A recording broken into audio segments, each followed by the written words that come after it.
Et après les problèmes liés à l'identité nationale, le parti donne son point de vue sur le deuxième axe dans notre exposé, le passif humanitaire, les injustices des régimes politiques successifs dans le cadre de la responsabilité défaillante de l'État. Parce qu'en fait, dans ces circonstances malheureuses qu'a vécu le pays, il y a une véritable démission de l'État. L'État n'a pas pu jouer son rôle de stabilisateur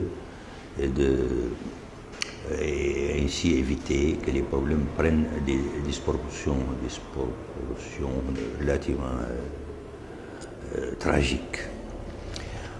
Il n'est ni humain ni patriotique de continuer à nier la réalité issue des événements survenus dans les pays sous le régime d'exception. Car nier absolument, c'est reconnaître absolument.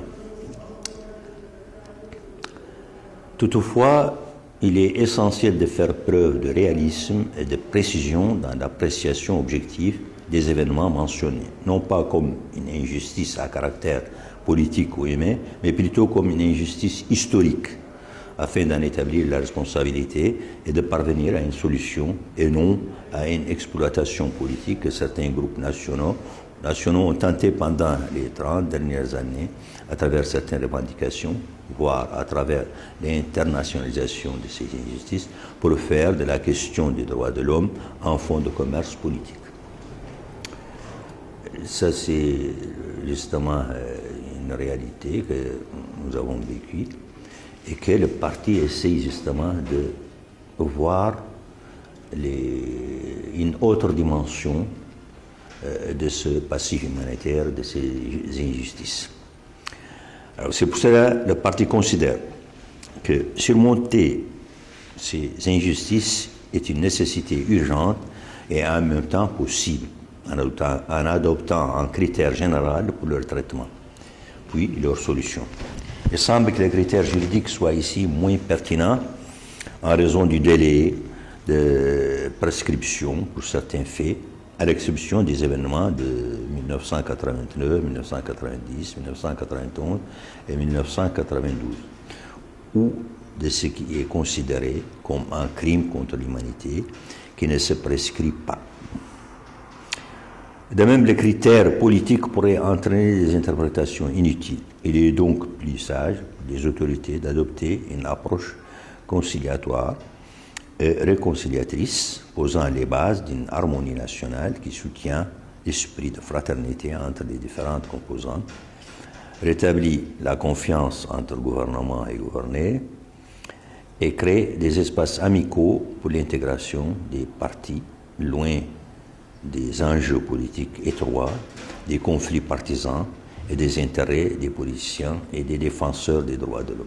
Cela doit se faire en prenant en compte les considérations suivantes. Premièrement, la responsabilité civile de l'État est de principe. Concernant les événements de 1989, à l'intérieur du pays et au Sénégal, et ce qui a suivi en 1990, 1991, ainsi que les événements antérieurs comme les victimes de 1968 à Zouérate, les victimes des coups d'État et des événements liés à l'action militaire ou officielle en 1979, 1981, 1983, 1992 et 2003. Et les disparus aux frontières en raison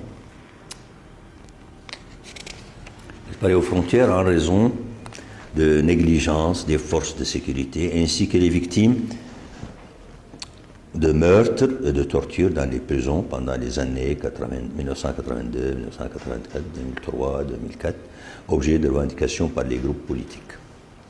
Les parties concernées par l'injustice sont uniquement l'État, représenté par les secteurs concernés, les victimes, leurs héritiers et leurs représentants légaux selon le cadre juridique. L'objectif de la démarche conciliatoire est de parvenir à une solution à l'amiable afin de clore définitivement ce dossier. Donc, le parti envisage un traitement objectif, conciliateur de ce problème